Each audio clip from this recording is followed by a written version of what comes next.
Em, bueno, en esta noche vamos a hablar un poquito acerca de bypass gástrico, acerca de manga gástrica, acerca de todas las repercusiones, las indicaciones, por ejemplo, los pacientes a los cuales se les indica alguna de estas dos tipos de cirugías. La manga gástrica y el bypass gástrico son los dos goles estándares de elección para el tratamiento de los pacientes con enfermedad metabólica, ¿no? Este tópico lo que va a tratar de manera general es de ver, uno, las indicaciones y contraindicaciones de la cirugía, las técnicas quirúrgicas y los beneficios que pueden obtener con esta cirugía. Tengan en cuenta que el tema de la cirugía metabólica no es un tema estético, ¿correcto? La cirugía metabólica es una interpretación, es un alcance, es un beneficio que obtienen los pacientes con obesidad en los distintos grados. Obesidad tipo uno, obesidad tipo 2, obesidad mórbida, ¿correcto? Y los superobesos, ¿no? Entonces, hay que tener en cuenta que la cirugía bariátrica no es estética. Yo no me someto a una cirugía bariátrica porque no bajo de peso, porque el gimnasio no me hace efecto. O no me someto a esta cirugía porque pues tengo la necesidad de bajar de peso porque quiero verme bien. No, el tema es claro y preciso. La cirugía metabólica tiene una indicación quirúrgica específica, especializada. Se aplica de la mano con endocrinología, porque endocrinología también ve el tema de la evolución de peso, la evolución de bajar de peso en pacientes que pues ya tienen acantosis, que tienen síndrome metabólico, que tienen resistencia a la insulina, en pacientes obesos mórbidos que tienen otras comorbilidades, ¿no? Como por ejemplo dolores lumbares, artrosis de rodillas, por ejemplo, artritis reumatoide, pacientes con fibromialgias. Entonces, el bagaje y la aplicación de cirugía bariátrica tiene que estar orientada y tiene que estar disciplinada en la necesidad y el compromiso por parte del paciente para conseguir una mejora en sus factores de riesgo. ¿Correcto? Bueno, vamos a empezar con estos tópicos. Bueno, ¿qué vamos a ver? El papel de la cirugía, ¿no? En el papel de la cirugía, pues vamos a ver a qué pacientes les va a beneficiar la cirugía bariátrica, ¿correcto? A qué pacientes, pues, la cirugía de obesidad está indicada, porque no para todos los grados de obesidad están indicados, ¿no? En principio, para ser candidato a esta cirugía, el paciente debe cumplir requisitos, ¿correcto? Que vamos a ver más adelante. Las indicaciones, de igual manera, ¿no? ¿A qué pacientes, a cuáles es más beneficioso una gastrectomía en vertical, es decir, el bypass gástrico? ¿En qué pacientes va mejor por ejemplo, una derivación gastrointestinal, es decir, el bypass gástrico, ¿no? Entonces, en ese tipo de pacientes es imprescindible, es indicado, ¿no? Algún tipo de derivación, ¿no? Técnicas quirúrgicas, también vamos a ver los tipos de técnicas. Las más conocidas y las que vamos a ahondar más es en la gastrectomía vertical y en el bypass gástrico. También hay otras técnicas como las derivaciones biliopancreáticas o cruces duodenales, ¿no? Por ejemplo, también está el cruce duodenal simplificado, ¿no? Estos son técnicas más malabsortivas que técnicas restrictivas, ¿no? Porque vamos a ver dos grandes grupos de técnicas quirúrgicas, como por así decirlo, el gol estándar de ambas técnicas. Tengan en cuenta lo siguiente. Los dos grandes grupos van a ser técnicas malabsortivas y técnicas restrictivas. Malabsortivas con respecto a generar un estado fisiológico de malabsorción intestinal, es decir, de una malnutrición producida por producida por el cirujano, ¿no? Y las técnicas restrictivas comprenden básicamente, pues, limitar o reducir el tránsito intestinal para que estos, de alguna manera u otra, se reabsorban menos. ¿Correcto? También vamos a ver pues el tema del beneficio de la cirugía, ¿no?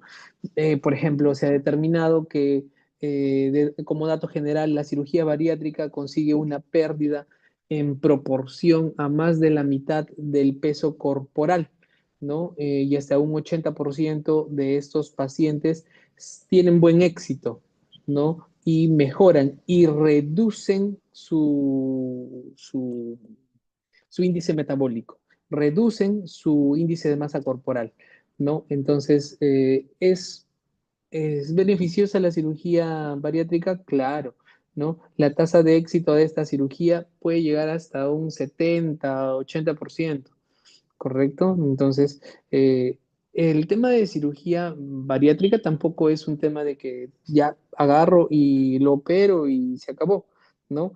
Eh, Se tiene que hacer tanto, por ejemplo, ¿cómo se los digo? Interconsultas, conversar, dialogar con otras especialidades, como por ejemplo psiquiatría, como por ejemplo gastroenterología, como por ejemplo nutrición y como por ejemplo, si es que quieren darle un plus, endocrinología. ¿Por qué?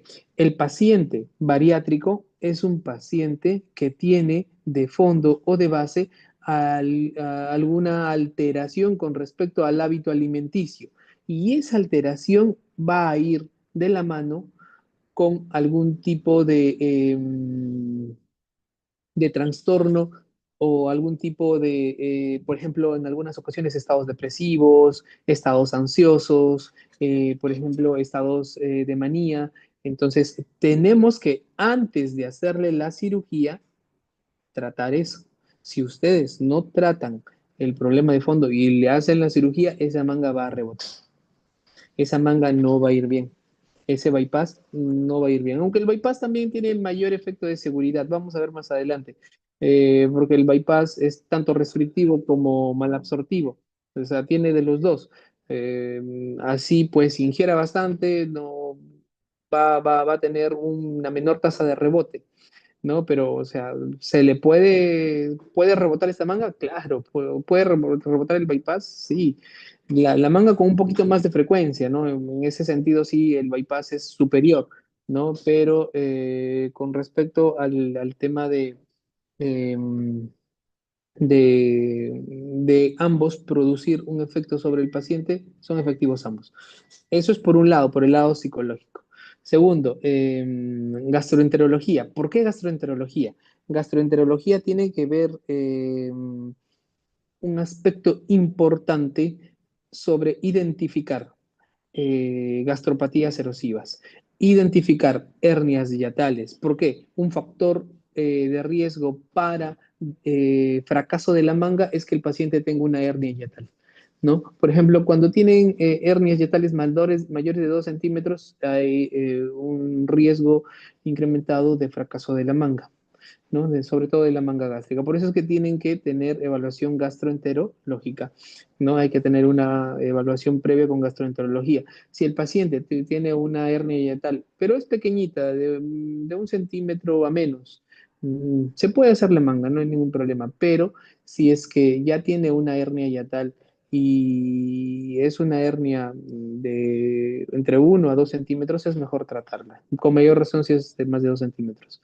Entonces, cuando ustedes van a evaluar al paciente para la cirugía bariátrica, tienen que tener en cuenta eso. ¿Qué otra cosa?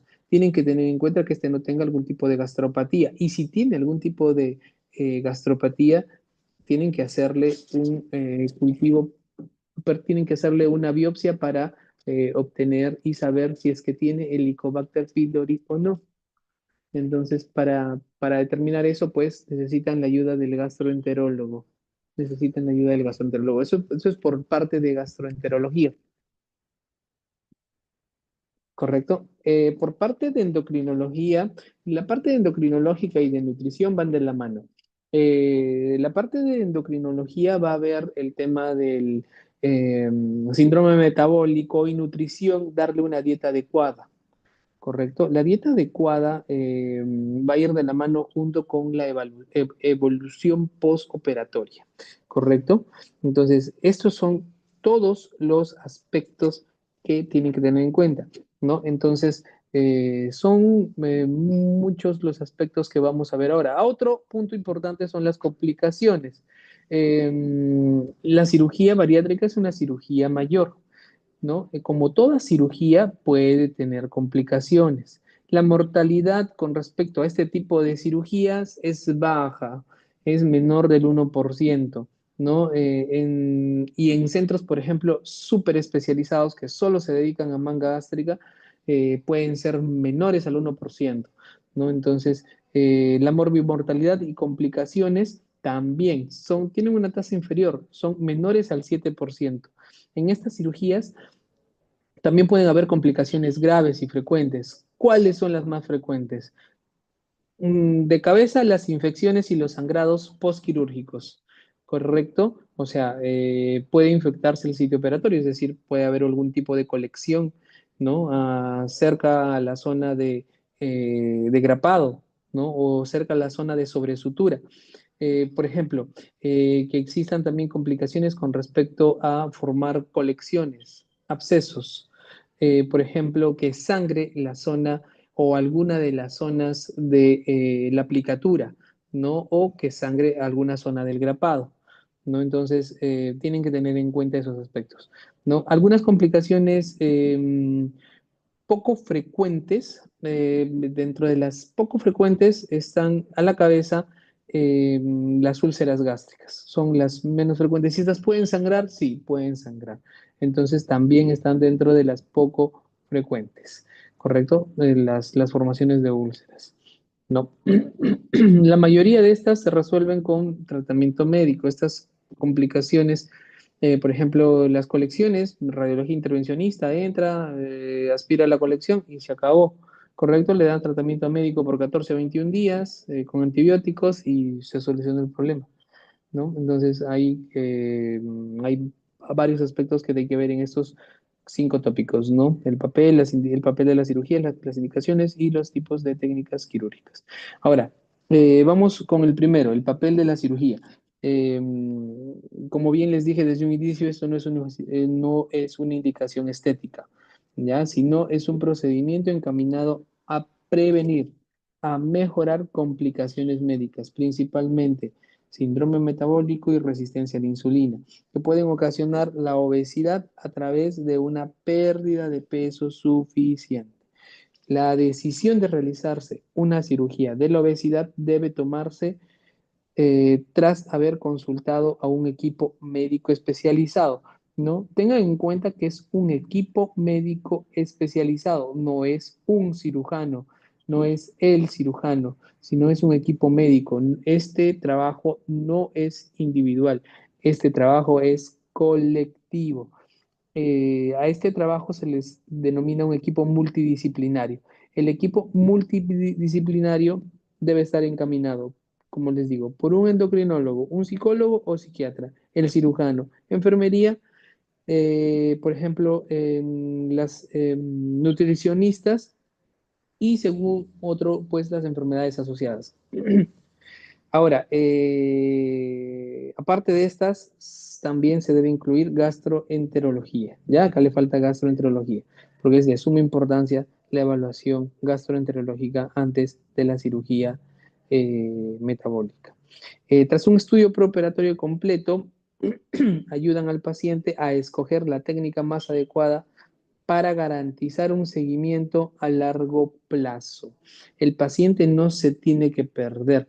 el primer año es el más importante, ¿correcto?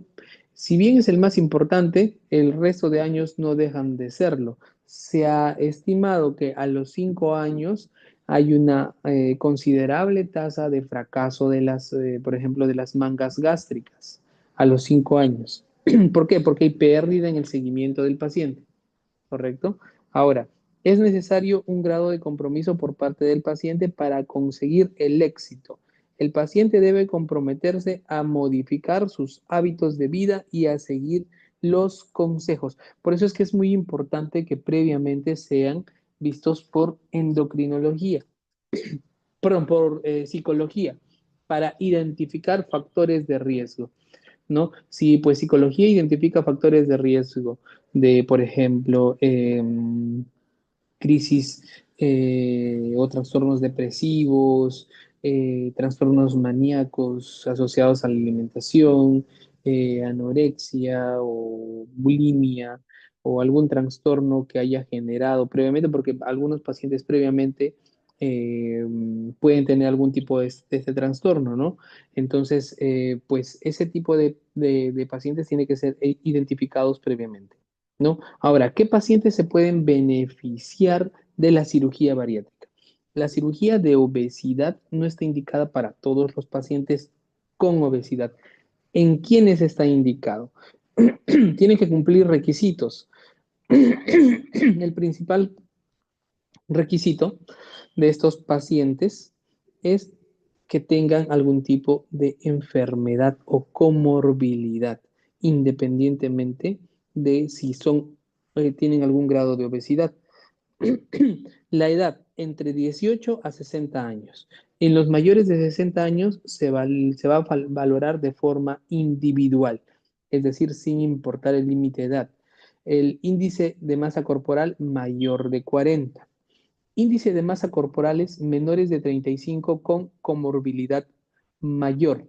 Y ahora se están incluyendo también los índices de masa corporal mayores a 30 con algún tipo de comorbilidad que antes fue tratada y no fue resuelta. ¿Correcto? Mínimo de 5 años de algún tipo de obesidad. La mórbida puede ser también. La mórbida es mayor de 40, dime ese. Fracaso. Algún tipo de fracaso a tratamiento que estos previamente han llevado, es decir, tratamientos médicos que han fracasado. Hay que descartar, para eso entra el endocrinólogo, las endocrinopatías asociadas a la obesidad. ¿Cuáles son estas? El síndrome de Cushing, el hipotiroidismo no tratado, para que el paciente que se va a una manga gástrica, a las finales no tenga de fondo un hipotiroidismo o una enfermedad de Cushing y posteriormente a esta, este paciente no va a bajar absolutamente nada porque no han tratado lo de fondo. ¿Correcto? La estabilidad psicológica, ausencia de toxicomanías, ausencia de alcoholismo, ausencia de algún grado de psicosis mayor, trastornos de comportamiento alimentario, bulimia nerviosa, trastornos por atracón, ¿correcto? Entonces, estos pacientes primero deben ser evaluados por esas especialidades para poder escogerlos, para poder ver cómo es que van a evolucionar con respecto a su cirugía. Compromiso y adhesión al seguimiento tras la intervención. ¿Quién ve eso? Psicología.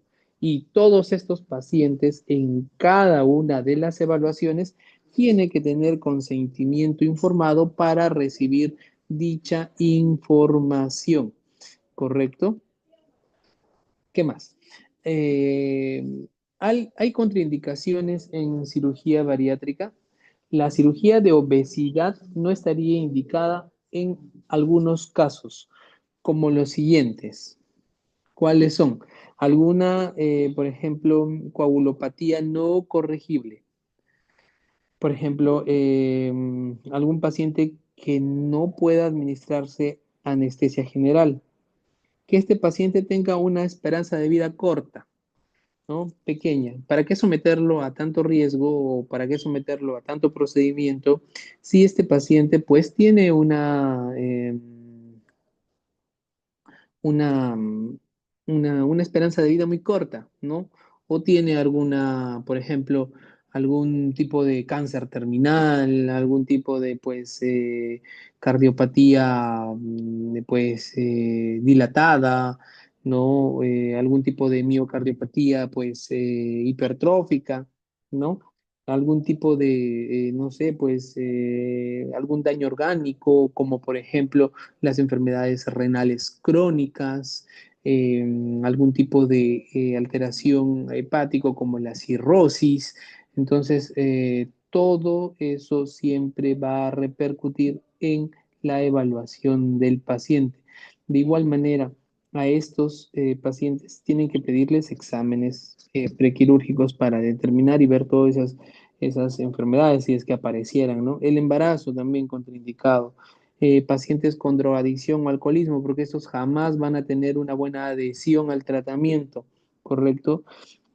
Algún tipo de trastorno alimentario o de enfermedad psiquiátrica grave, ¿no? Que a pesar de llevar tratamiento no ven ningún tipo de mejoría, tienen que tener tratamiento crónico, definitivo.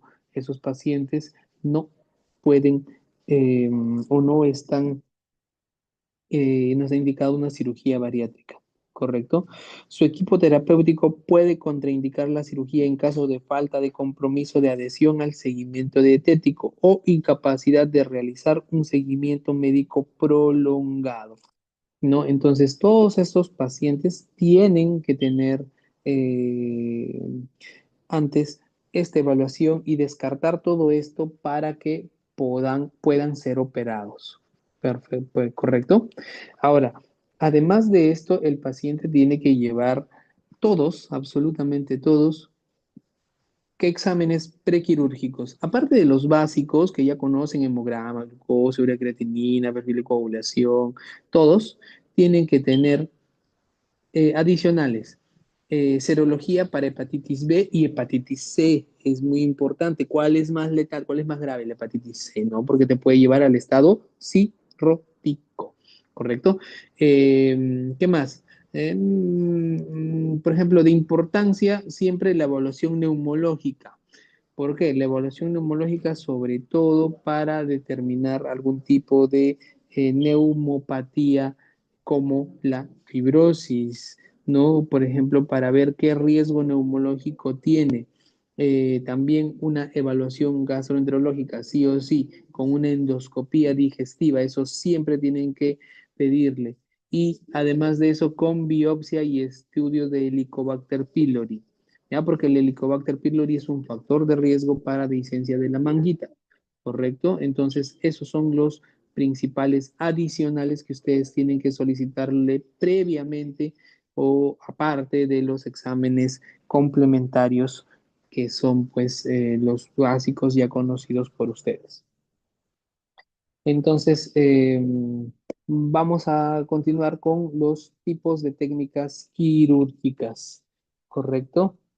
Con respecto a las técnicas quirúrgicas, la cirugía de la obesidad en la actualidad, el método más eficaz para poder alcanzar una pérdida de peso significativa y mantenida en el tiempo es la famosa manga gástrica. ¿Correcto? Es la elección y la que pues es un boom ahora, ¿no? ¿Quién no quiere ser pues cirujano bariatra y especialista en hacer pues gastrectomías verticales? ¿Correcto? Sin embargo, es muy importante que entiendan qué cosa, que la obesidad es una enfermedad crónica. La cirugía no va a proporcionar una solución definitiva. Esta cirugía solamente es un primer paso para que el paciente tenga que hacer un cambio en su estilo de vida, ¿correcto? El objetivo de la cirugía va a ser ayudar a perder el exceso de grasa corporal, pero tratando de preservar la masa muscular, ¿correcto? ¿Qué más?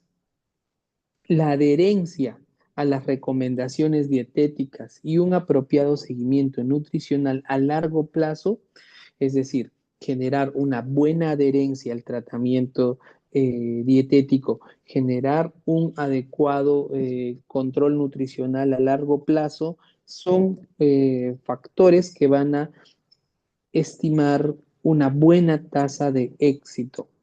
Y por último, no se deben olvidar que los déficits nutricionales y vitamínicos son frecuentes después de este tipo de intervenciones. Es decir, nunca se olviden de suplementar a sus pacientes, ¿no?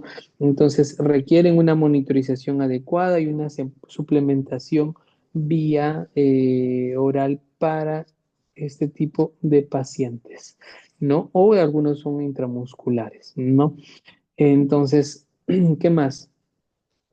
Por ejemplo, tenemos tipos de técnicas, como les decía, restrictivas. La manga gástrica o gastrectomía vertical es una gastrectomía o es un tipo de cirugía restrictiva, ¿cierto? Un segundito. Ya. Entonces, la manga gástrica es un tipo de cirugía restrictiva. ¿Por qué? Porque vamos a eh, disminuir, vamos a limitar la capacidad gástrica del paciente, ¿no? Entonces,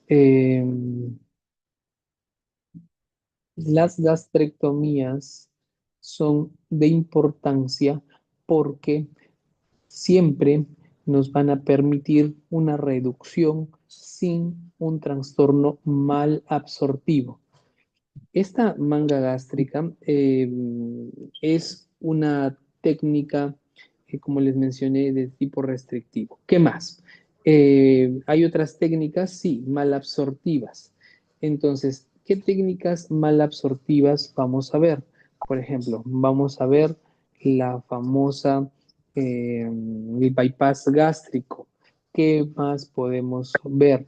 También podemos ver generando un sponge gástrico las derivaciones tipo biliopancreáticas.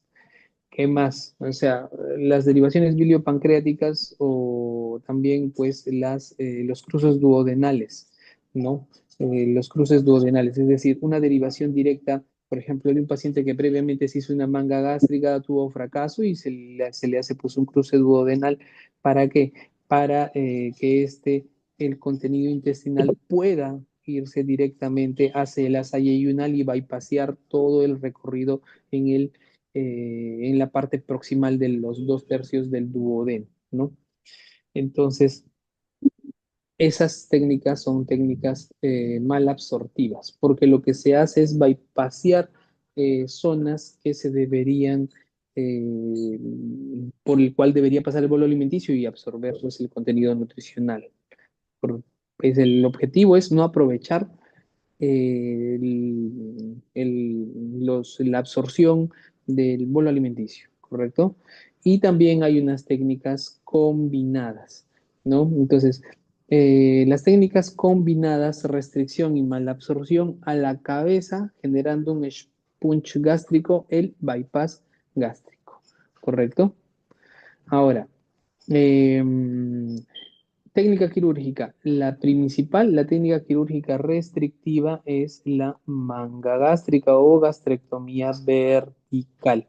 La gastrectomía vertical es una técnica en la cual vamos a recortar parte del cuerpo y fondo gástrico, ¿correcto? Generalmente, ¿cuánto se disminuye este estómago? Se le deja más o menos una capacidad de entre 10 a 30 centímetros cúbicos, ¿no? El estómago va a perder su mayor cantidad de reabsorción. Además de eso, ¿qué se pierde?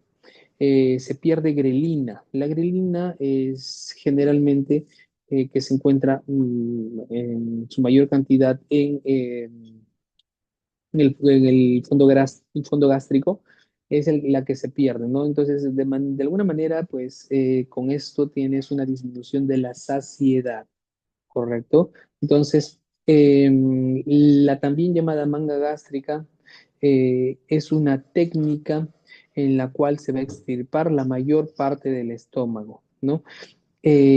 Tan solo va a quedar convertido en una estructura tubular, ¿no? Con una capacidad mínima, ¿no? No se modifica el intestino delgado para nada, ¿correcto? Ni se hace algún tipo de desviación del contenido intestinal hacia otro segmento intestinal.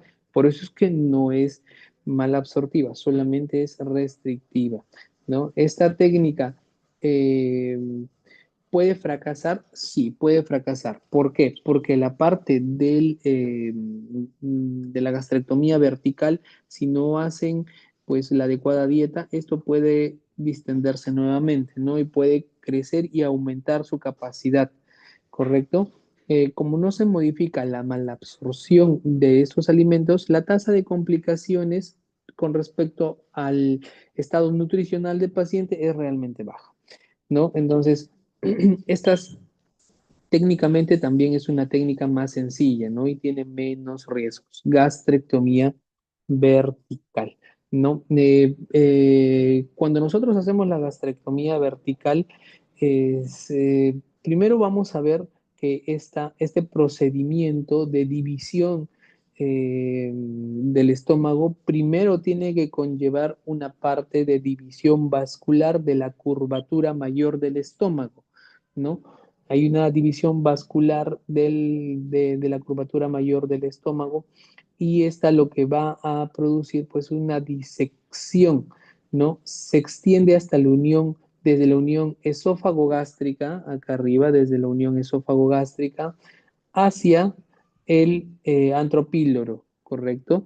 Entonces, cuando hacemos esto, la disección eh, de la parte gastroesofágica hacia el antropíloro, se traza una línea, ¿no? Esta línea va a demarcar toda la zona de sutura, ¿no? Para liberar al máximo el fondo gástrico. Entonces, esa es la manera como se va a identificar la parte del fondo gástrico. Ahora, generalmente, del antro a la zona de sección deben haber 5 centímetros y de la unión gastroesofágica a la zona de sección 2 centímetros, ¿no? Entonces, aparte de eso, antes de hacer la sección se introduce una sonda rígida. Esta sonda rígida es una sonda nasogástrica que lo que va a hacer es ayudar a hacer la delimitación de la gastrectomía, ¿no? Es decir, la sonda nasogástrica es de reposición, ¿no? Entonces, ¿cómo se la pone? Se la pone, pues el anestesiólogo le va a introducir la sonda, ¿no? ¿Hasta dónde debería llegar esta sonda? Debería llegar hasta el nivel del píloro, ¿no? Es como un molde que se usa para poder hacer la gastrectomía vertical, ¿no? Una gastrectomía vertical se realiza con múltiples disparos de grapadoras lineales endoscópicas. Generalmente usan 4 cargas, ¿no? Eh, Algunos usan pues hasta 6 cargas, ¿no? Ese es el límite, 4 a 6 cargas, ¿correcto? Entonces, esa es una manera de resumen cómo es que se hace pues una gastrectomía vertical, ¿no? Ahora, con respecto a las técnicas quirúrgicas mixtas, el bypass gástrico es una técnica quirúrgica la cual va a generar tanto un proceso restrictivo del estómago porque se va a generar un sponge gástrico cortando o haciendo sección de parte del fondo gástrico y parte de la curvatura menor del estómago para generar una zona de almacenamiento temporal del alimento, ¿no? Y se va a ascender una asa, ¿no? Se asciende una asa. Generalmente, este sponge gástrico tiene una capacidad de entre 15 a 30 ml, ¿correcto? Entre 15 a 30 ml. ¿Es poco? Sí, es poco. ¿Es poco para qué? Para que sirva solo de almacenaje temporal del alimento, porque este va a pasar de manera directa hacia una asa.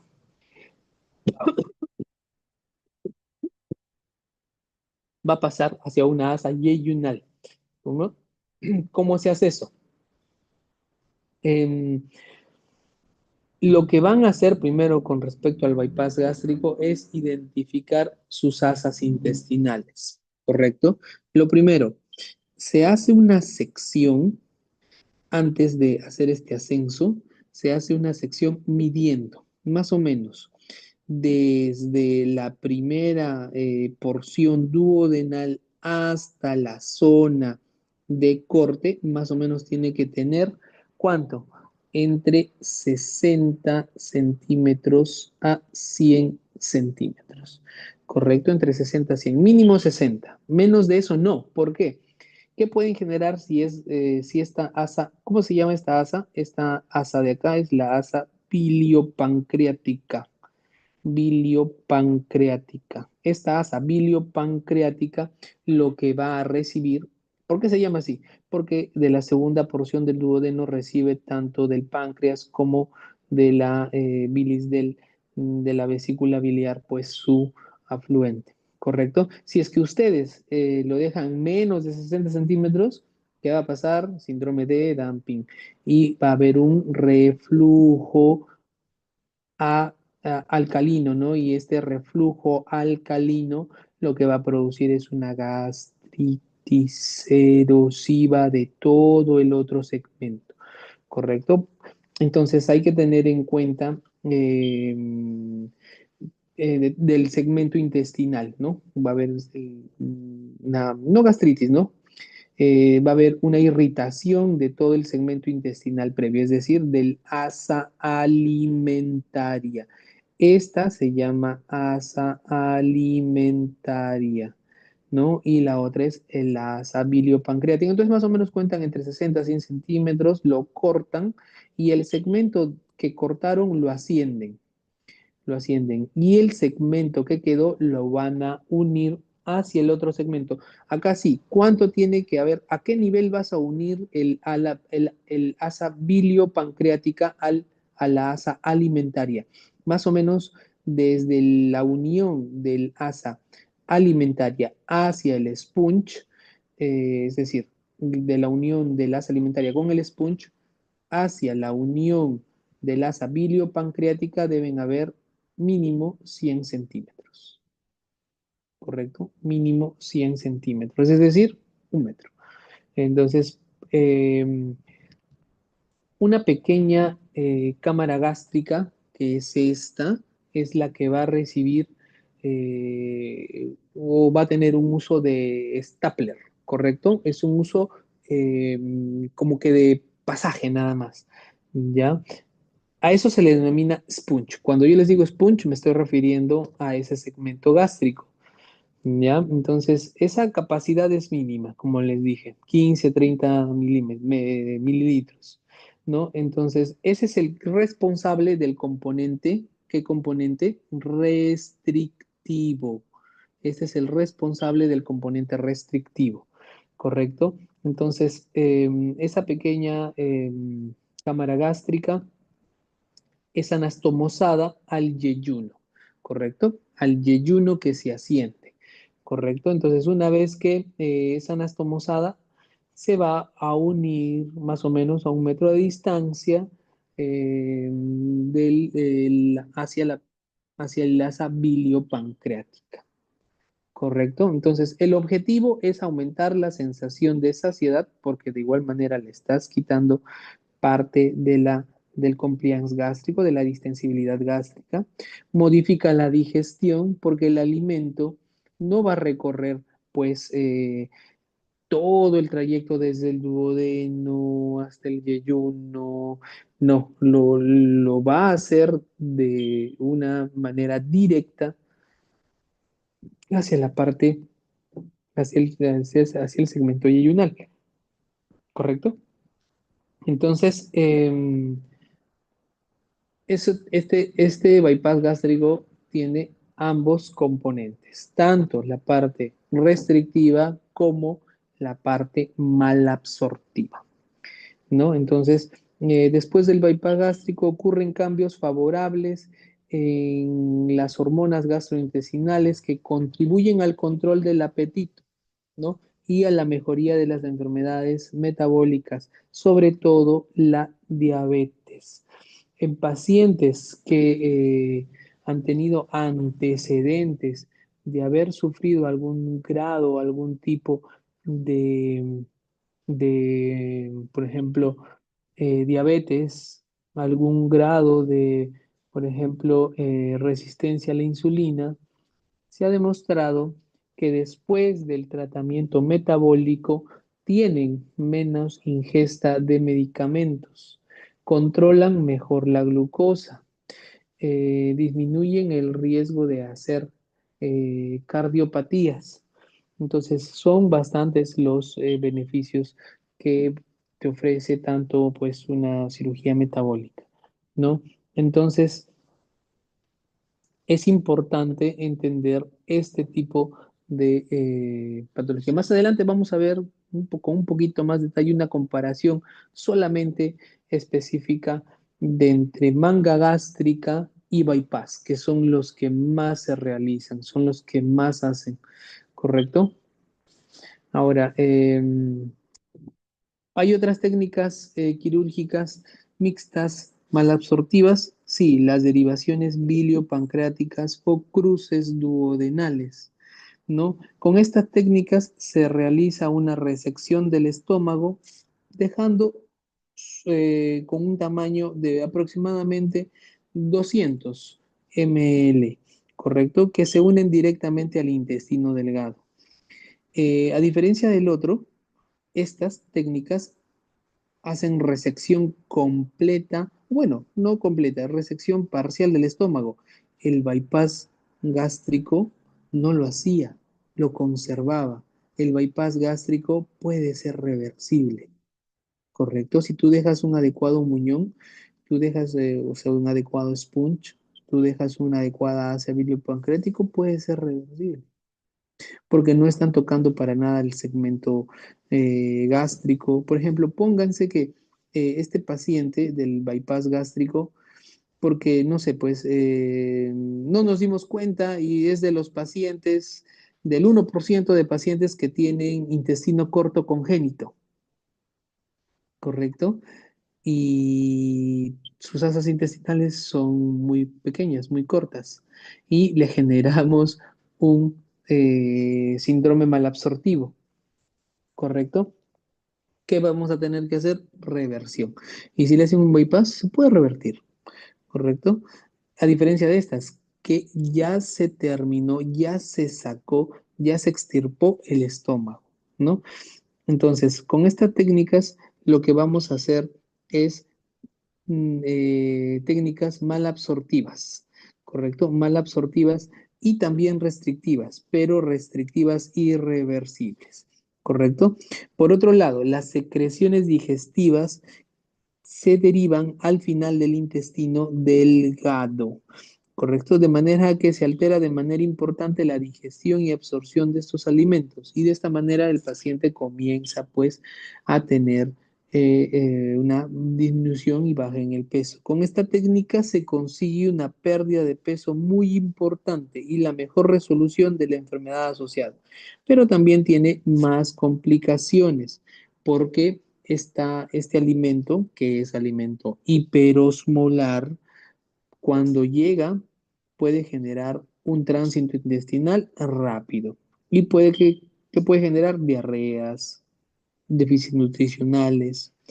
Esto puede ocurrir si no se le controla de manera adecuada, ¿correcto? Entonces, tenemos dos de estos tipos, la derivación biliopancreática, es decir, hay un corte del segmento gástrico y hay, como en el bypass gástrico, se secciona parte del yeyuno y se asciende un asa, el asa, por ejemplo, alimentaria hacia un segmento del estómago, ¿correcto? Y el cruce duodenal. En los cruces duodenales, lo que vamos a hacer es tanto como una manga gástrica, una zona restrictiva, y vamos a hacer que el asa alimentaria se una al antropíloro, ¿correcto? Y tienes una asa biliopancreática más larga, ¿no? Entonces, con esto, ¿qué vas a obtener? El mismo proceso, mal absortivo, ¿no? Entonces, un proceso mal absortivo. Ahora, los cruces duodenales simplificados, los SADIs, es una técnica modificada de cruce duodenal, ¿no? Como verán, acá se seccionó por completo todo el fondo gástrico, ¿no? Y generando, pues, simulando una manga gástrica. Ahora, esta técnica limita también y tiene un factor restrictivo, ¿no? Entonces, aquí hay una sola sección que une la salida del estómago a tramos distales del intestino delgado, pero acá se dejan más o menos 3 metros habitualmente de asa común, ¿no? O tramo intestinal delgado, donde entra en contacto el alimento con el jugo gástrico, ¿correcto? Entonces, este tipo de cirugía, lo que te va a permitir es tener un periodo malabsortivo. Con esta técnica vamos a conseguir también baja de peso, pero también tienen más complicaciones. Es más sencilla, es más rápida, ¿correcto? Pero también tienen más complicaciones, ¿no? ¿Por qué? Porque el asa eh, común. ¿Cuál es el asa común? Nosotros, el asa común es el segmento donde se van a combinar tanto el jugo intestinal o la secreción biliopancreática con el alimento, ¿correcto? Por ejemplo, esta sería mi asa biliopancreática, ¿no? Es decir, por acá se secreta toda la bilis, viene por acá y se va a unir acá a mi segmento alimentario. El segmento alimentario solo sería el estómago, ¿correcto? Y esto es mi asa común, asa común. Por ejemplo, acá, ¿cuál es mi asa común? Mi asa común es este segmento, porque este es el segmento de unión entre el jugo biliopancreático y el asa alimentaria, ¿correcto? Acá igual, pues, ¿no? Entonces, esas son las diferencias, ¿no? Entonces, con respecto a estas técnicas quirúrgicas. Ahora, vamos a ver el tema de los beneficios de la cirugía, ¿correcto? ¿Qué beneficios tiene hacerse esta cirugía? Como bien les mencionaba, en general la cirugía bariátrica consigue una pérdida de más de la mitad y hasta un 80% del exceso de peso o peso que excede respecto a su peso ideal. Esto es equivalente a una pérdida entre un 30 a 45% de tu peso previo a la cirugía. Es decir, pierdes gran volumen de peso, pierdes gran porcentaje de tu peso. Ahora, ¿hay una fórmula para calcular la pérdida en exceso de peso? Sí. Entonces, estas fórmulas lo que me van a servir es para calcular cuál es la pérdida que voy a tener de peso, ¿no? La pérdida. ¿Qué más? Vamos a poder calcular también un porcentaje de pérdida del peso corporal inicial, ¿correcto? Entonces, con esto vamos a determinar estándares para poder ver qué tanto vamos a perder de peso, según el peso inicial, el peso actual después de la cirugía y también pues viendo pues algunos tipos de factores adicionales, ¿no? Como son la diferencia o una variante de peso, ¿correcto? Según estos vamos a determinar cuánto es el peso o el porcentaje de pérdida de peso del paciente. En general, la tasa de éxito de la cirugía es alta, más del 80%, sobre todo si el paciente mantiene una dieta adecuada y una actividad física apropiada, ¿correcto? La cirugía bariátrica no es una garantía de la pérdida del peso, eso es correcto. Los resultados dependen del tipo de cirugía, grado de cumplimiento posoperatorio y en cada paciente es individual. Los resultados de esta cirugía solo se mantienen si el paciente mantiene el régimen de vida adecuado a la nueva situación. Por eso es que las mangas gástricas tienen una tasa tan elevada de fracaso, porque como ustedes verán, no hay un componente mal absortivo que te dé un soporte adecuado si el paciente comienza a ingerir mucho alimento, ¿no? Si el paciente comienza a hacer un trastorno alimentario, el paciente que se realizó una manga gástrica va a tener un fracaso muy alto, muy elevado. ¿Por qué? Porque tan solo tiene un factor restrictivo, ¿no? La musculatura gástrica se va a distender, va a generar una mayor compliance del estómago y va a albergar más volumen de comida. Entonces va a recuperar el peso que ha perdido. A diferencia del bypass gástrico o de los otros síndromes restrictivos, donde, bueno, los otros síndromes son el SADIS, la desviación biliopancreática, esas son definitivas, ¿no? Porque cortan segmentos tanto del estómago como segmentos intestinales, ¿no? Y tienen factor también restrictivo, ¿no? En el cambio, la manga no lo tiene, por eso que tiene una mayor tasa de fracaso con respecto a los otros procedimientos, ¿no? Entonces, ¿qué más? Ahora, con la pérdida de peso, la cirugía permitirá que se mejore tanto complicaciones asociadas a la obesidad y también van a tener una pérdida progresiva de peso, ¿no? Entre un 40 a 80% de los pacientes con diabetes alcanza la remisión de su diabetes tras la cirugía. Es decir, es un buen porcentaje de pacientes diabéticos que sufren de obesidad que van a tener una tasa de éxito con respecto a mejorar la remisión de casos de diabetes en un lapso de un año, ¿no? Ahora, el mayor o menor grado de resolución dependerá del tiempo de evolución de la diabetes, ¿no? Hay pacientes que pues tienen diabetes muchísimos años, en ellos es mucho más difícil el control, ¿no? Cuanto más tiempo de evolución lleve la enfermedad, eh, peor sea su control metabólico, con necesidad de controlarla con insulina, más difícil es que la cirugía resuelva este problema, ¿no? Entonces, no es tan solo, ya, mi paciente tiene diabetes, ¿no? Todos van a manga gástrica, no.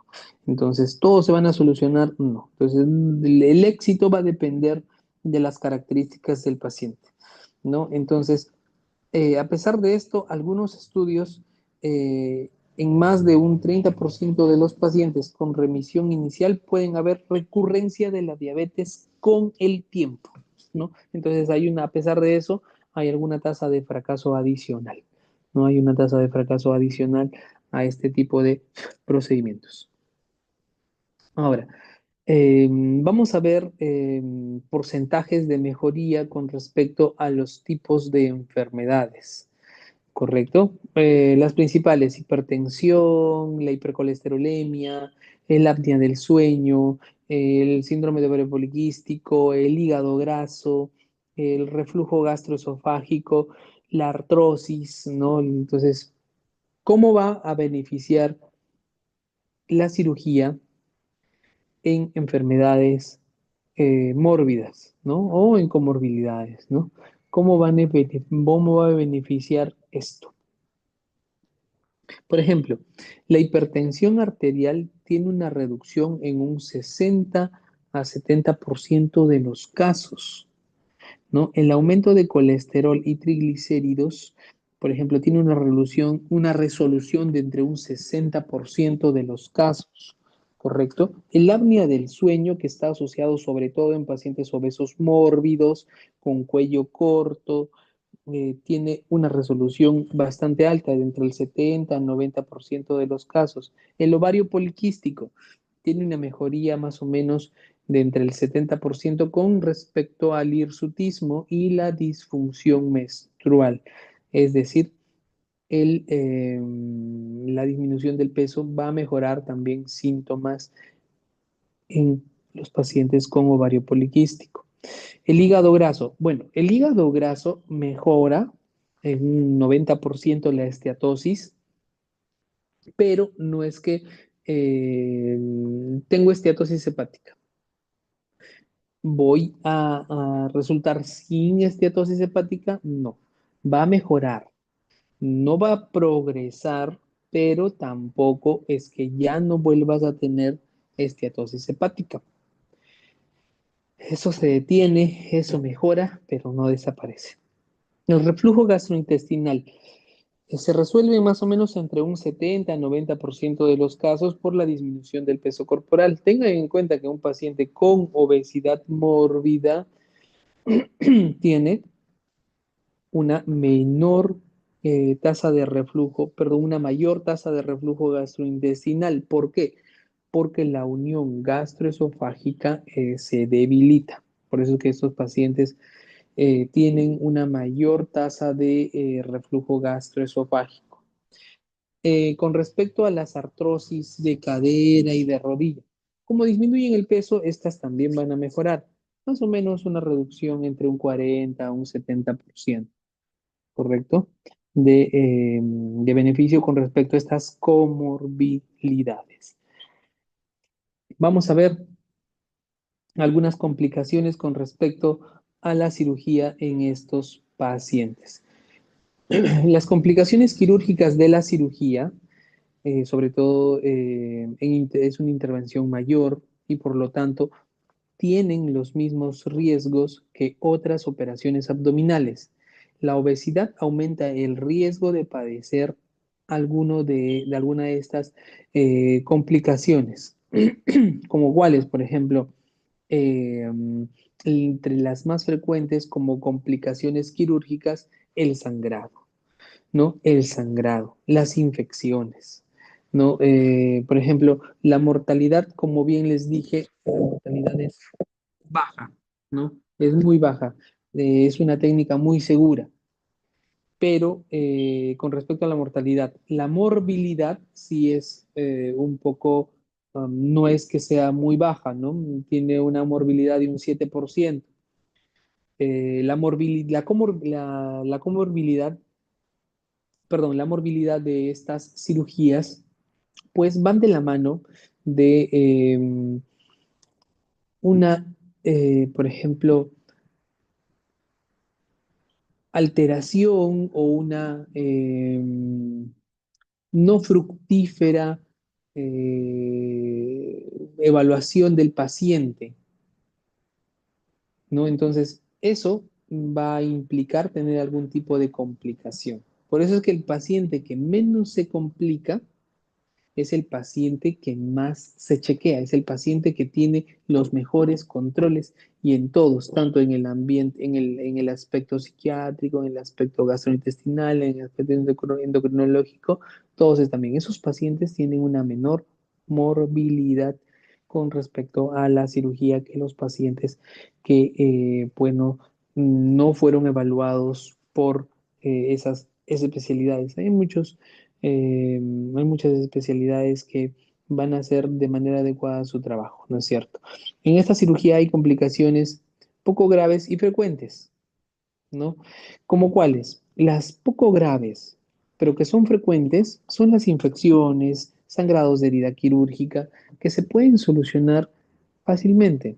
Por ejemplo, si hay un sangrado gastrointestinal, es decir, hay hemoptisis, estos pacientes tienen que ser sometidos a una endoscopía y mediante endoscopía cesa el sangrado. Con respecto a las infecciones, estos pacientes pueden hacer algún tipo de colección perigástrica, ¿no? Del remanente gástrico. Entonces, es una complicación poco grave, pero con frecuencia. ¿Qué es lo que se va a hacer? Doctor, ya fue mi cirugía, no voy a ir bien. No, sí, con el tratamiento médico tienen una alta tasa de éxito.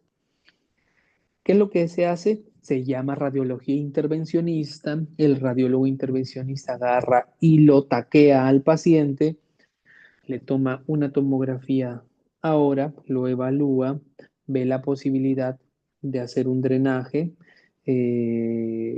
guiado con un catéter pigtail, agarra, lo lleva a tomografía nuevamente y, e introduce el catéter pigtail guiado por tomografía.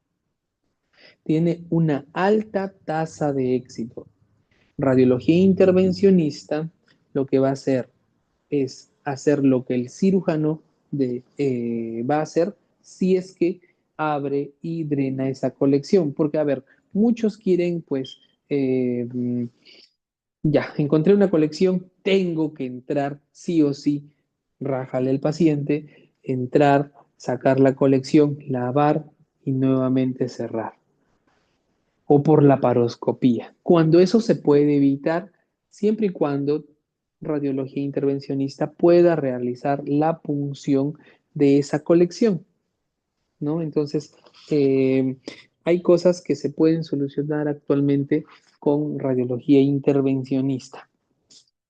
Ahora, hay algunas otras complicaciones que son más graves, pero que también son poco frecuentes. Por ejemplo, úlceras gástricas grandes, ¿no? El sangrado de úlceras gástricas que no fueron detectados previamente. O sea, esto no debería pasar si es que previamente se les hace su endoscopía, ¿no? Eso sí produce grandes hemorragias, ¿no? O, por ejemplo, accesos intraabdominales, pero abscesos intraabdominales como foco séptico, ¿no? Fístulas gástricas por fallo de la sutura. Es lo peor que puede pasar porque esas fístulas gástricas son de muy difícil cierre, ¿no? Porque están cercanas al ingreso del bolo alimenticio y tienen un alto flujo. ¿Qué más? Las estenosis o estrecheces de las uniones quirúrgicas también son poco frecuentes y pueden producir, pues, reintervenciones quirúrgicas. Ahora, con toda la tecnología, hay balones distensibles gástricos. Esos balones se pueden introducir por endoscopía y lo que generan es insuflación del balón y distensión o apertura de esa zona estenótica, ¿no? Es decir, rompe las fibras musculares y se distiende esa zona. ¿Tiene una alta tasa de éxito? Sí, correcto. Los tromboembolismos pulmonares son frecuentes, sí, porque estos pacientes ya tienen una enfermedad de fondo, ya son obesos o mórbidos o índices de masa corporal muy elevados y ya van a generar pues un riesgo adicional de tromboembolismo para estos pacientes, ¿no? Entonces, perdón, también hay que tener en cuenta eso. Las complicaciones generalmente se resuelven con tratamiento médico, pero pueden llegar a necesitar reintervenciones quirúrgicas. Primero se agota la parte médica y luego pensamos en hacer algún tipo de intervención quirúrgica o reintervenir al paciente.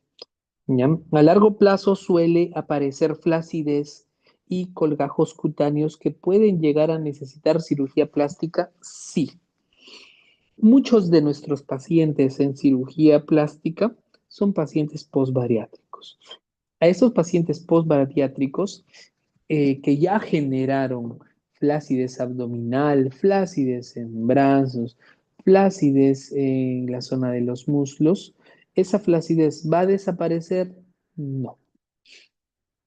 Muchos quieren operarse y han llegado a consulta bastantes de esos pacientes.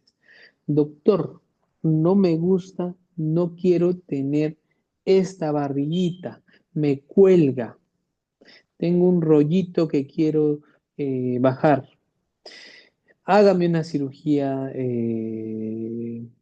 bariátrica. Ese paciente, si tiene la idea de que la cirugía bariátrica le va a desaparecer el rollito, déjenme decirles que van a tener un problema, porque ese paciente, por el contrario, después de la cirugía, el rollito ese se le va a colgar más. ¿Por qué? Porque va a desaparecer la grasa del celular subcutáneo de la parte abdominal y ¿qué va a dejar? La piel suelta. No va a desaparecer para nada el rollito que, no le, que le fastidiaba. Por el contrario, va a aparecer una piel en manto que va a generar un disconfort en el paciente, ¿no? Entonces, esos pacientes tienen que explicarles bien que si ellos vienen por hacerse ese tipo de procedimientos, van a continuar con su flacidez. Por el contrario, se les va a notar más. Y lo que van a requerir después, pues vienen con nosotros, vienen bastantes pacientes bariátricos, ¿no? ¿Qué les hacemos? Les hacemos abdominoplastías, braquioplastías, lifting axilares, lifting de muslos. Es decir, quitamos el exceso de piel de todo el cuerpo. Muy bien. Hay que hacerle a todos esos pacientes seguimiento tras la cirugía, dieta y ejercicio físico. El objetivo de la dieta para después de la cirugía es favorecer la pérdida de peso, eso ya lo sabemos todos, ¿correcto? Y disminuir el riesgo de las complicaciones. La alimentación después de la cirugía sigue varias etapas. La primera etapa, que es la que dura en promedio de 20 a 30 días, ¿correcto? Esa es la cirugía, perdón, esa es la fase donde nosotros vamos a ver la mayor cantidad de pérdida de peso. Al inicio se da la mayor cantidad de pérdida de peso. Es la fase uno donde se da solamente dieta líquida. Ejercicio físico moderado diario. Se recomienda salir a caminar entre 20 y 30 minutos los primeros días. Y la dieta es solamente líquidos. No se puede introducir ningún sólido para nada. ¿Qué están cuidando con eso? Están cuidando la línea de sutura. La línea de sutura. Doctor, me comí una hamburguesita a la semana de mi cirugía y vengo con dolor abdominal.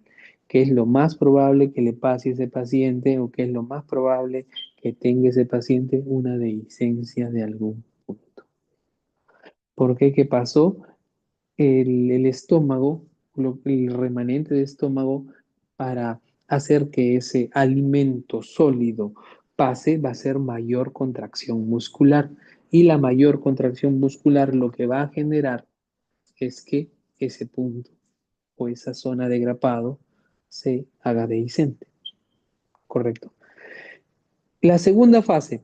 La segunda fase es la fase que va a durar entre 2 a 3 meses. Es la fase de comida triturada. En esta fase, nosotros ya podemos estar tranquilos y ya pasó pues la etapa donde tenía mayor miedo, mayor eh, temor de que se me abra o tenga alguna complicación mayor, ¿correcto? Ya le puedo dar a mi paciente dieta semisólida, triturada. Y ya puedo hacer que mi paciente haga ejercicio físico, aún más ejercicio físico, aumentar de forma progresiva hasta 60 minutos al día las caminatas y alcanzar de forma progresiva los 10.000 pasos al día. Tengan en cuenta que estos pacientes vienen de tener una vida muy sedentaria. Doctor, pero 10.000 pasos yo lo hago, pues, no sé, en una hora, ¿no? Yo camino 5 kilómetros, ¿no? Esos pacientes no están acostumbrados a ese tipo de de rutina. Entonces, lo que vas a pedirle a este paciente es un reto con respecto a esto. Por eso es que en ocasiones hay altas tasas de fracaso, ¿no? Porque no se adaptan a eso. Y la fase 3 y la fase 4, que son etapas donde ya se pueden ingerir alimentos sólidos, generalmente después del tercer a cuarto mes. Y eso ya pues ya queda, ¿no? Ya queda tercer a cuarto mes, ya si veo que va bien, la dieta triturada me la toleró bien, no hay pues diarreas continuas, ya está pues absorbiendo de manera adecuada los nutrientes que no son formados como bolo alimenticio, ya puedo pasar a mi paciente a dieta sólida. Acá en esta etapa se recomienda además de caminar, realizar pilates, yoga, mi paciente ya puede hacer movimientos, puede hacer gimnasia de mantenimiento, ya puede hacer más esfuerzo físico, ya puede hacer gimnasio, ya puede meterse, por ejemplo, a clases de baile, ¿no? Ya puede hacer un mayor esfuerzo físico, ¿correcto? Muy bien. Ahora, el seguimiento tras la cirugía. La suplementación vitamínica es de suma importancia, sobre todo en las cirugías restrictivas. Con respecto a la cirugía, a la manga gástrica o gastrectomía vertical, no hay pues mucho que se vea afectado, ¿no? Desde el punto de vista nutricional es frecuente la aparición de déficit de vitaminas, ¿correcto? ¿Por qué? Una, por la parte restrictiva y segundo, por el déficit calórico que tienen que tener, ¿no? Es decir, es el suplemento líquido que toman los primeros días, no tiene vitaminas adecuadas, no tiene la adecuada carga de suplementación enzimática, ¿no? Entonces, la ingesta reducida va a afectar, va a haber un déficit de vitaminas. Posibles complicaciones como cuáles: vómitos en las técnicas con componente mal absortivo por la alteración de la absorción. Las complicaciones graves, como el déficit de proteínas, es decir, una malnutrición, pueden ser evitadas siguiendo las recomendaciones de ingesta proteica de 1 gramo por kilo de peso al día. Es decir, al paciente le van a indicar su biotin, licuacel, Providegol, el suplemento nutricional hiperproteico que ustedes más les guste. ¿Correcto? Entonces les vamos a dar una dieta hiperproteica, suplementación principal para este tipo de pacientes. ¿Correcto? Dependiendo del tipo de técnica quirúrgica, se puede alterar la absorción de algunos nutrientes y vitaminas como la D, vitamina B12, ácido fólico, hierro, calcio y cobre. La suplementación, sobre todo del complejo B, de la absorción de la vitamina B12, de la absorción de las vitaminas D, son más frecuentes en en las cirugías, por ejemplo, eh, no tanto ni en la manga gástrica ni en el bypass gástrico, sino en las cirugías restrictivas tipos derivaciones biliodigestivas, más si tienen un componente tipo SADIS, ¿correcto? Entonces, estos pacientes son los que más van a necesitar eh, tratamiento vitamínico en el posoperatorio, ¿no? Y doctor, ¿qué le doy vía oral? No, se los vas a dar intramuscular, ¿correcto? ¿Por qué? Porque ya le generaste una alteración en la malabsorción.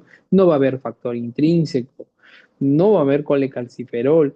Entonces, este tipo de suplementación tiene que ser, si es que se puede, por vía intramuscular, sería mucho mejor, ¿correcto? Entonces, claro que no le vas a dar todo, ¿no? El ácido fólico sí le vas a dar pues vía oral, ¿no? El hierro también se lo vas a dar vía oral, ¿no? Entonces, eso sí, ¿no? Em, por lo menos necesitará un suplemento de vitaminas y minerales, eso sí, como es una cirugía que ya generó restricción de por vida para prevenir complicaciones posteriormente. Cualquier déficit nutricional será detectado y corregido por su endocrinólogo. En el seguimiento hay que realizar densitometrías de control para descartar el desarrollo de osteoporosis. ¿Correcto? Ahora vamos a ver, como les mencionaba, ya para terminar, este es unas diapositivas en las cuales vamos a comparar el bypass gástrico y la gastrectomía vertical, ¿correcto? Entonces, el primero que vamos a ver es el bypass gástrico.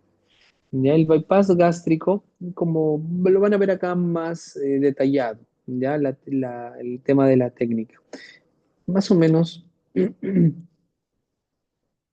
es lo que les estaba comentando con respecto a los dos principales, por así decirlo, los gold estándar en el tema de la cirugía bariátrica. Si un paciente tiene un índice de masa corporal mayor de 40,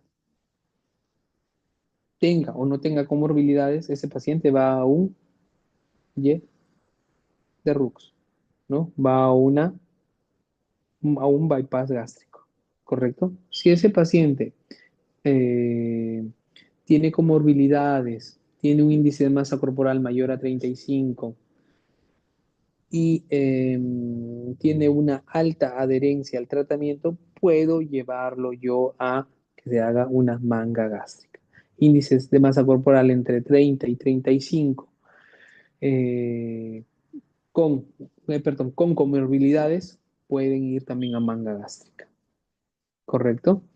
Y por ejemplo, pacientes que ya tuvieron fracaso a la manga gástrica, ¿puedo hacerle un bypass? Claro, puedes hacerle un bypass gástrico, ¿no es cierto? Ahora, lo que vamos a ver acá, como les mencioné, ¿no? Lo primero, la creación del sponge gástrico.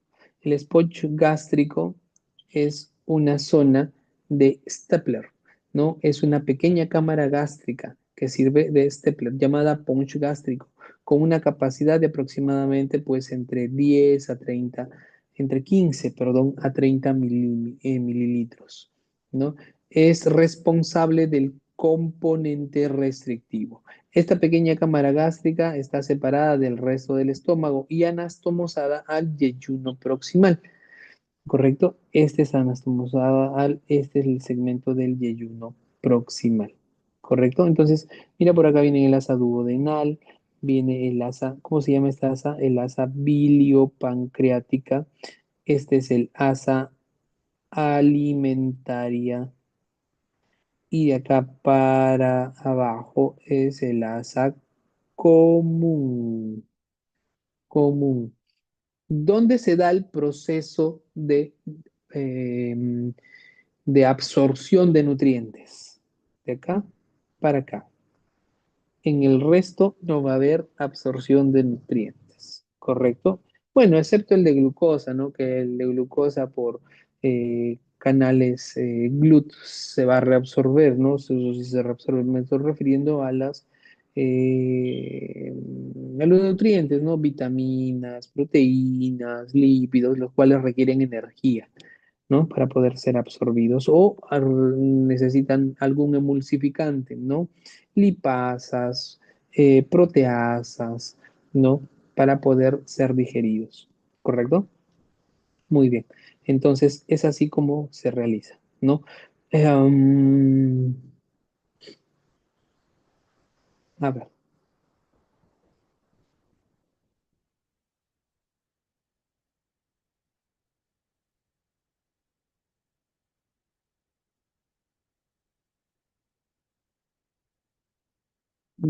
Doctor, ¿cómo es que se hace, por ejemplo, esto desde un inicio? Porque acá ya está cortado.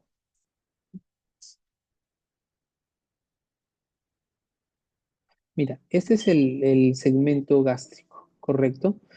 Ya, lo primero que se hace siempre se forma el sponge gástrico. Se hace una sección eh, de 3 a 4 centímetros a nivel de la unión gastroesofágica y más o menos 2 centímetros a nivel de la unión del esófago con la curvatura, con el icono de la curvatura menor, más o menos unos 2 centímetros, y se genera un corte. Ya eso pueden hacerlo con sutura mecánica, ya con sutura mecánica.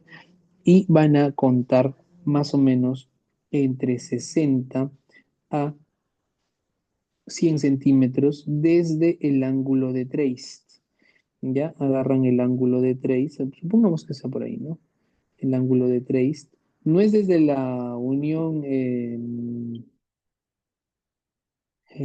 antropíloro, ¿ah? Es desde el ángulo de trace. Desde el ángulo de trace van a contar 60 centímetros, ¿correcto? Cuentan 60 centímetros como mínimo, y acá le hacen el cortecito. Ya le hacen el cortecito.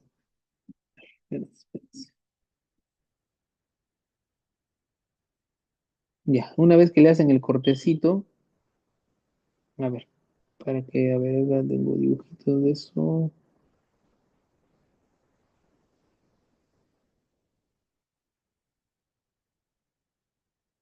Ya, entonces, ¿cómo les va a quedar? ¿No? Ya tienen este segmento cortado, el estómago está acá, ya tienen esto cortado, lo cortaron, supongamos que hasta acá fue 60, ya, solamente por tema esquemático. Y este otro segmento yeyunal, que ya va a ir hasta eh, el ciego, este segmento tienen que contar aproximadamente 100 centímetros, y este es el que sube. Este es el que sube y esta es el cabo distal, es el que se une hacia el segmento proximal del sponge. ¿Ya? Entonces este se sube, lo traen por acá, y este segmento lo van a unir hacia el yeyuno, pero más o menos deben de contar 100 centímetros desde esta unión hacia la zona que van a unir del asa biliopancreática. Y esta la traen por acá y la unen acá. Digamos que acá hay 100 centímetros desde esta unión hasta acá. Ya. Entonces ahí cuentan, estos son los 100 centímetros que tienen que contar. Y ya, una vez que lo unen, ya recién al final se sube esta asa, ¿correcto? Al final, el último paso es unir esto. Lo primero que se hace es anastomosar el asa biliopancreática con el asa alimentaria para formar el asa común, ¿correcto? Y una vez que han calculado todo esto, el asa común es el asa de absorción, es decir, esta asa común, ¿cuánto tiene que tener? Tiene que tener más allá de 150 centímetros, ¿correcto? Más allá de 150 centímetros. Hay dos maneras de subir esto, ¿no? La primera es transepiploica, ¿no? Y la segunda es hacerlo supraepiploica, ¿no? Entonces, hay dos maneras, ¿no? Depende de las técnicas, ¿no? Y de lo que estén más acostumbrados. Mira, por ejemplo, este es trans, ¿no? Entonces, ese es el proceso que deben de seguir, ¿no? Acá hay más esquemas, acá hay más dibujitos, con esto se entiende mucho mejor cómo se hace, pues, un bypass gástrico, que en realidad es lo más difícil, ¿no? Eh, lo más difícil en el tema de hacer un bypass gástrico es, uno, em, tomar bien las medidas, ¿no? Porque si no toman bien las medidas, ese paciente va a ir en síndrome mal absortivo, ¿correcto? O va a ser, pues, síndrome de asa aferente, de asa eferente, ¿no? Entonces, tomar bien las medidas, contar bien, eh, nadie los apura, suban bien el asa, primero hagan las anastomosis, luego al final recién aplican el asa hacia el sponge gástrico. Eso es lo que se hace al final. ¿Ya? Al final siempre lo suben, ¿correcto?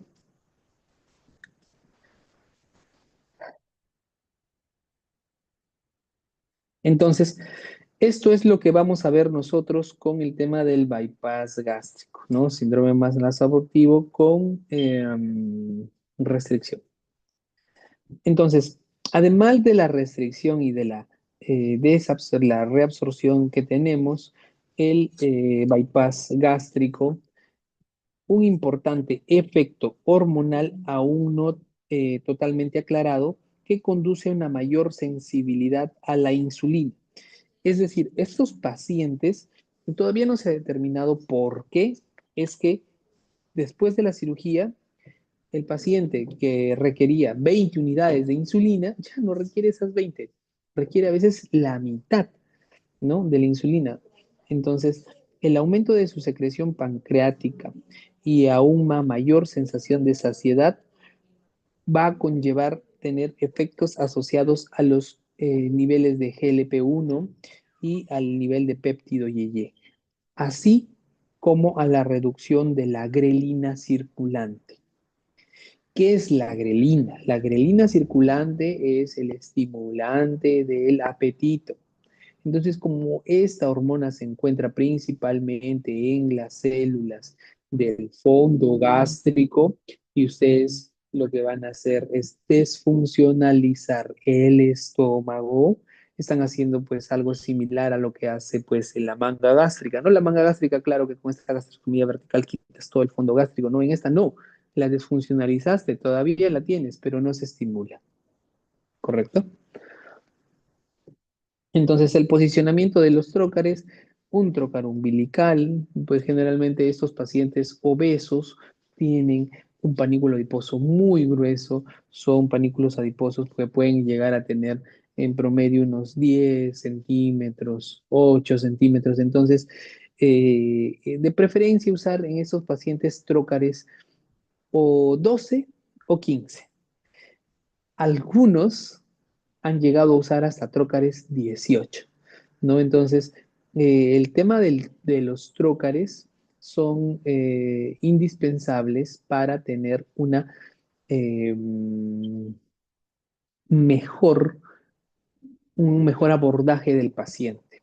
Y siempre la triangulación, ¿no es cierto?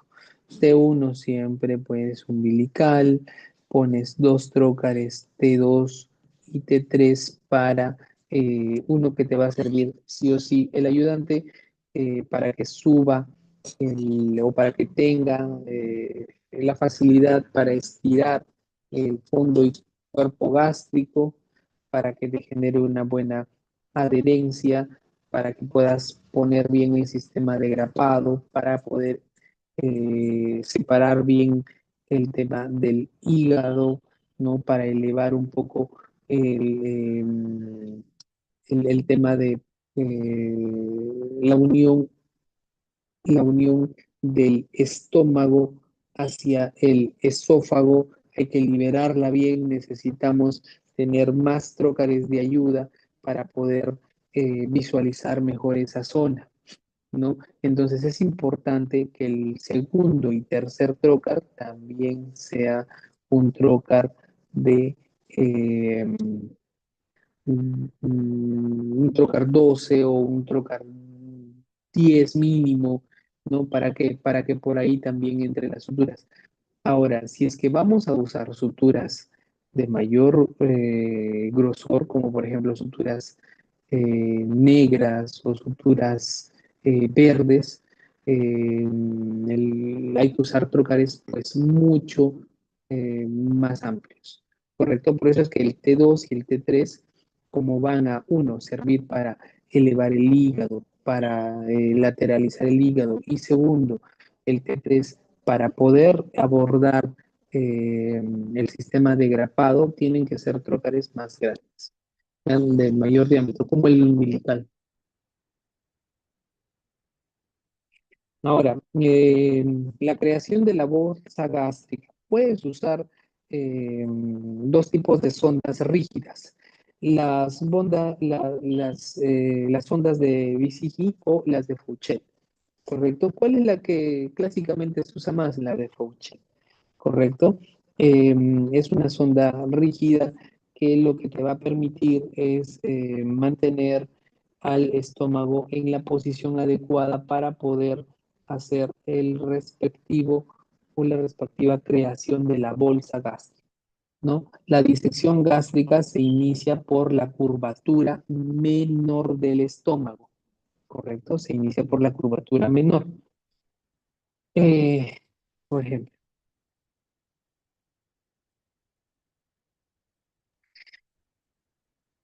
esta sonda va a llegar hacia la curvatura menor, ¿ya? Y ustedes la van a palpar, la van a identificar. ¿Cómo la palpan la sonda, no? Pero con su pinza, ¿no? No con la mano, ¿no? Entonces, lo van a palpar y lo van a ver. Entonces, lo van a ubicar a nivel de la curvatura menor. A ese nivel van a ubicar la sonda, ¿correcto? Y luego, entre el primer y el segundo vaso sanguíneo perforante, se comienza a hacer la sección gástrica. Ahí comienza la sección gástrica. Eso va a pasar más o menos a unos 2 centímetros de la unión entre la curvatura menor y el esófago, ¿correcto?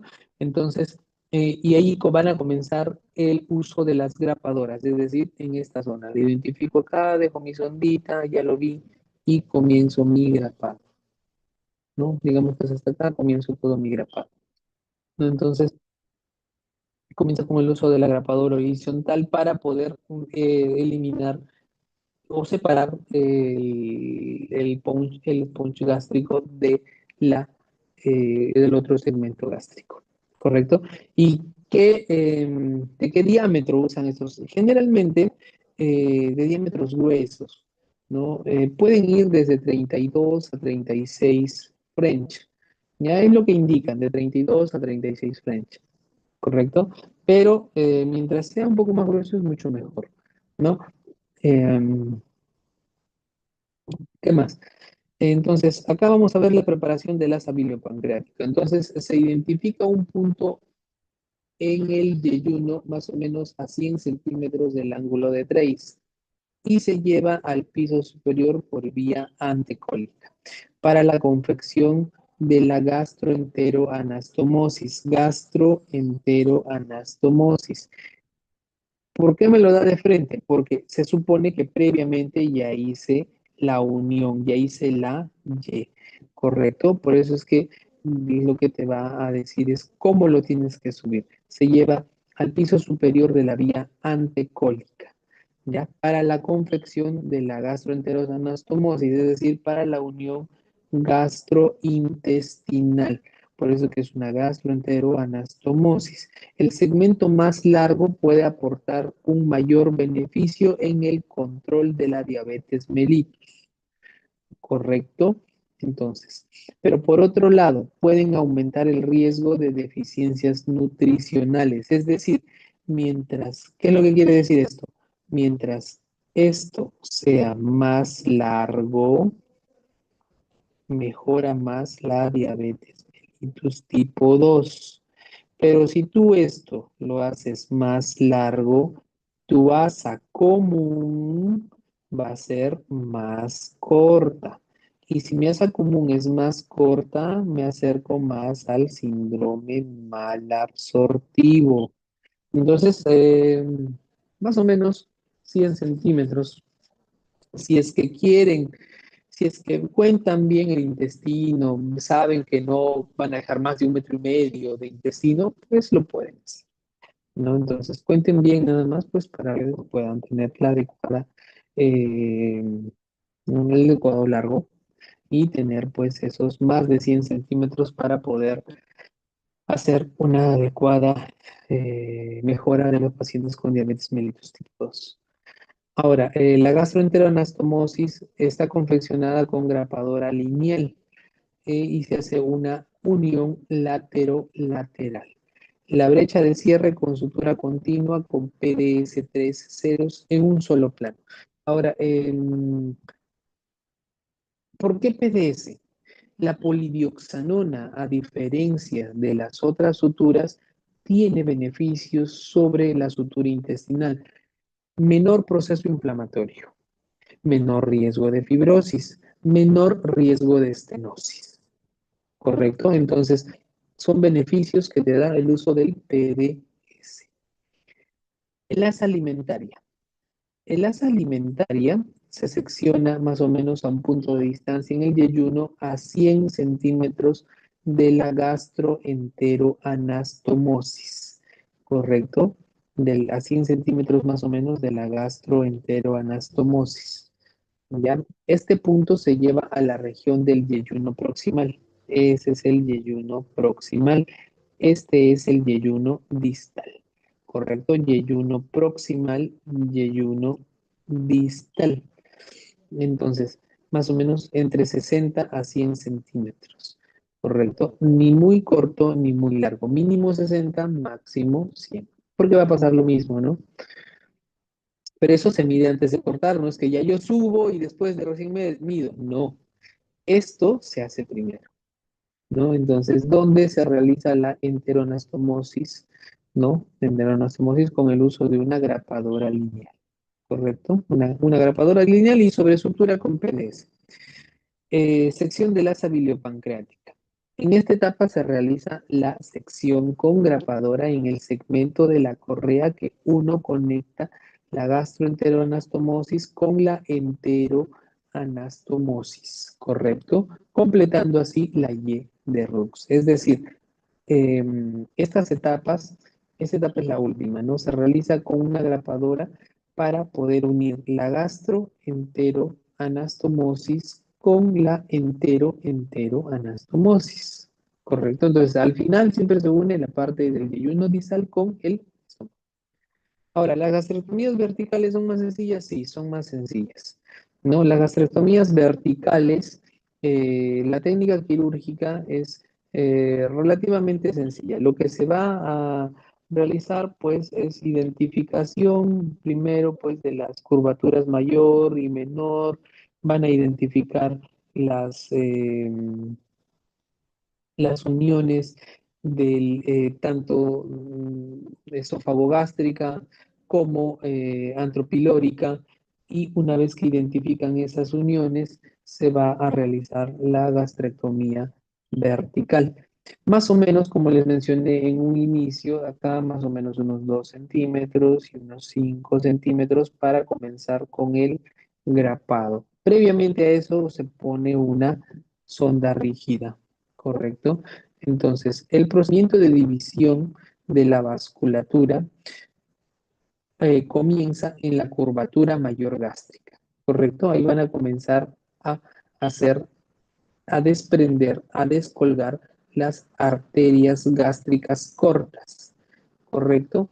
Y van a también comenzar a ligar. Generalmente esto lo pueden hacer más rápido con un hemolock, perdón, con ligasure, ¿no? Con un ligasure.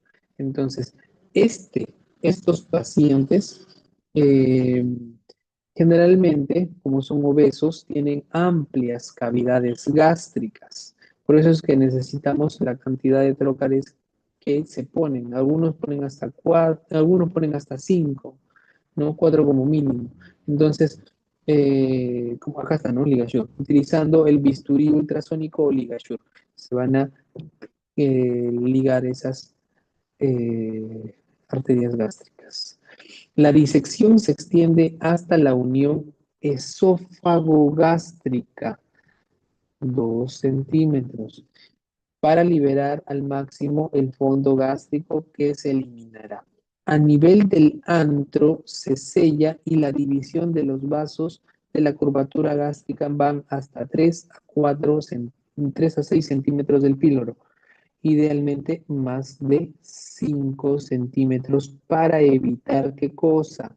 3 centímetros tienes mucho riesgo de llevarte la válvula, ¿correcto? Entonces, más o menos, ¿cuánto es que tienes que separar? 5 centímetros. Un promedio, ¿no? Un promedio. 5 centímetros. Ahora, la sección gástrica se realiza previamente y la introducción de la sonda gástrica reposicionada para hacer eh, la, eh, la sección de la curvatura mayor del estómago. ¿Quién lo pone? Pues el anestesiólogo, ¿no? hasta el nivel del píloro para servir de molde de la división vertical, ¿no? Y luego se hace el grapado, ¿no? Se usa la grapadora lineal endoscópica y pues se realiza el procedimiento, ¿no? Y se hace una sobresutura, ¿no? La sobresutura también se hace con PDS, 2 ceros o 3 ceros, ¿ya? El metaanálisis que les iba a mostrar. Por ejemplo, este es un estudio donde van a comparar la Y de Rux, es decir, el bypass gástrico, con, mediante la laparoscopía, con la gastrectomía vertical. ¿Qué efectos produce en la obesidad y qué comorbilidades sistémicas va a mejorar? Entonces, vean acá. Van a tener acá en este cuadro, este subgrupo, por ejemplo, en este estudio de metaanálisis, ven que cuál tiene mejor, cuáles va a favor del procedimiento, cuál va a favor de la gastrectomía o del bypass gástrico con respecto a la hipertensión, ¿no? A favor de la hipertensión, ¿quién va? La Y, es decir, el bypass gástrico es superior para controlar hipertensión arterial, ¿correcto? Es superior eh, para controlar la hipertensión arterial. ¿Por qué? Porque los ratios se mueven a favor, ¿correcto? ¿Qué más? Por ejemplo, para la dislipidemia, ¿quién va a favor? A favor del control, es decir, la Y la Y de Rux, el bypass gástrico, va a favor,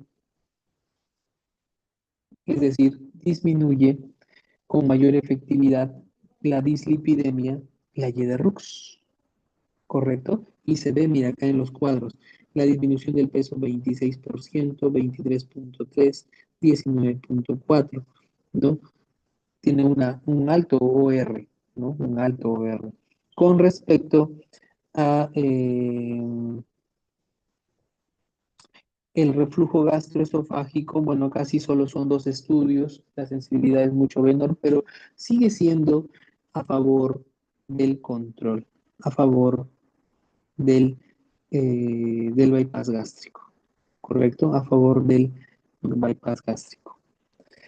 Otro estudio donde van a ver el impacto de la Y, es decir, del bypass gástrico y la gastrectomía vertical en la pérdida de peso.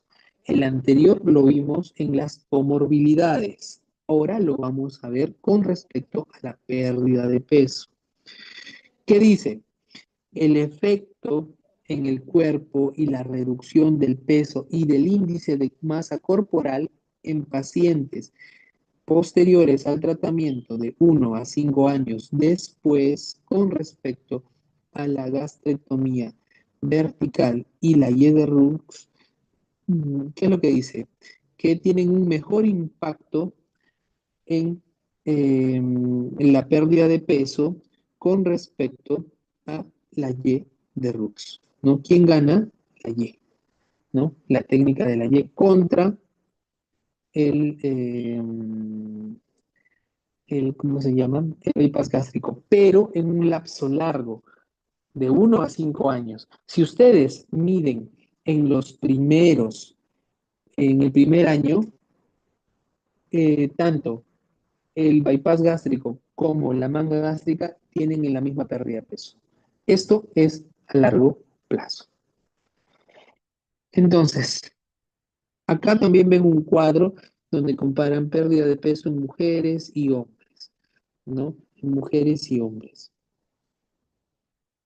Pérdida de peso, por ejemplo, con respecto a el efecto de la pérdida de índice de masa corporal, ¿no? Por ejemplo, acá sí están comparando, en el anterior era hombre-mujer, pero acá sí ya están comparando, por ejemplo, el bypass gástrico con la gastrectomía vertical, ¿no? ¿Quién es superior? A ver, con respecto al índice de masa corporal al año, que son casi equiparables, pero después, entre el primer y quinto año, es mejor el, la Yederux, ¿no? Es mejor la Yederux. El último, la comparación, por ejemplo, de la gastrectomía versus la Yederux, un estudio randomizado, no son metaanálisis, es un estudio randomizado, tiene menos, no es como el metaanálisis, se me fue la palabra, tiene,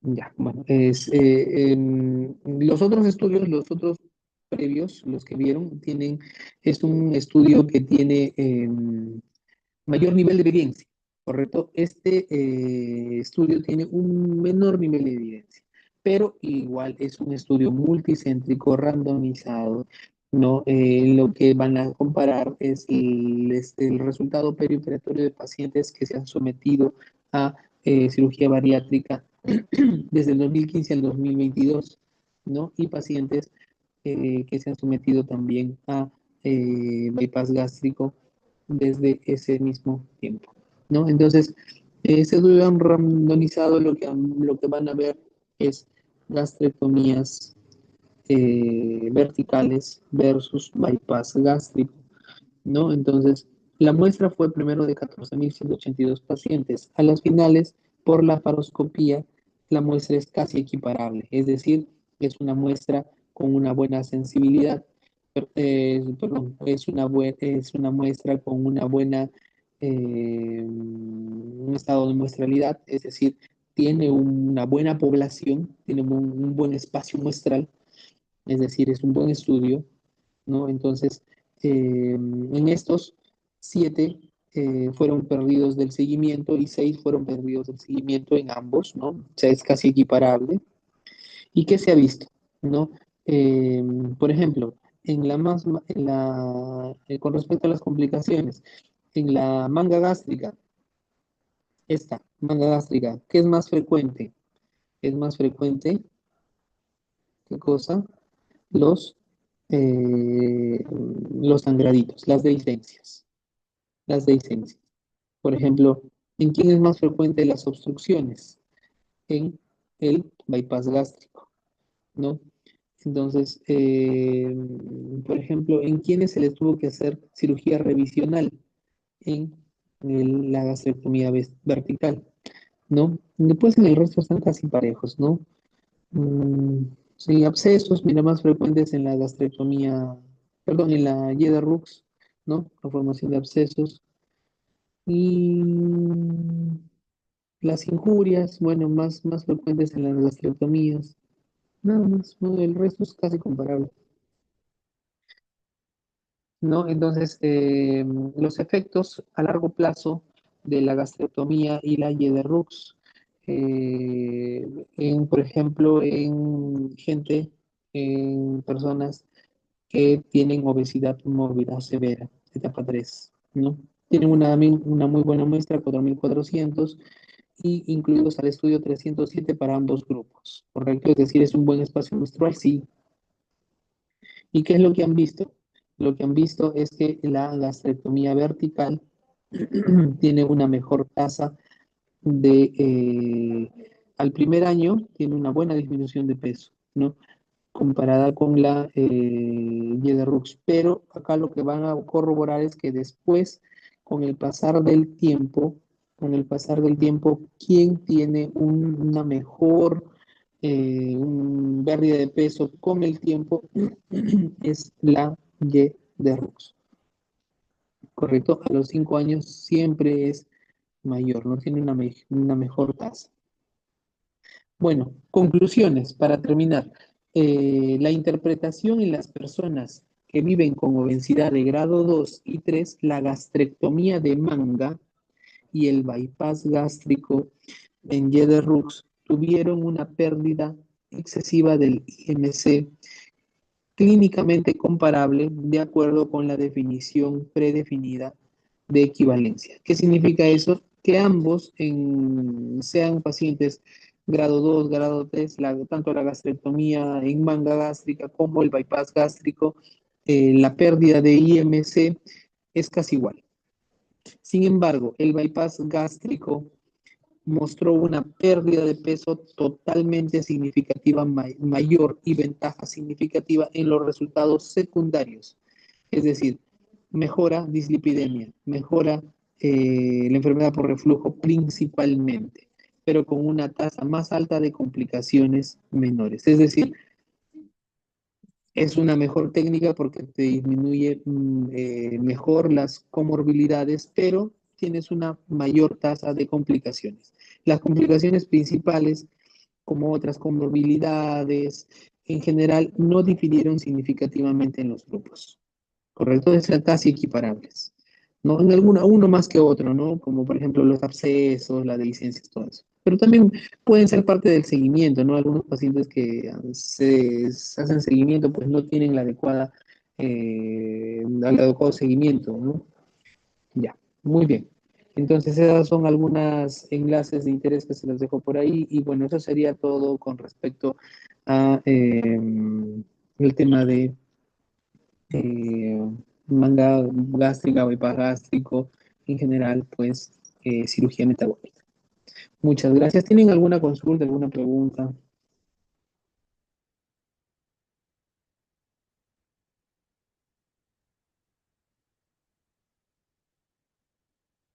Bueno, muchas gracias por su atención. Conmigo será hasta la siguiente. Buenas noches con todos. Nos vemos.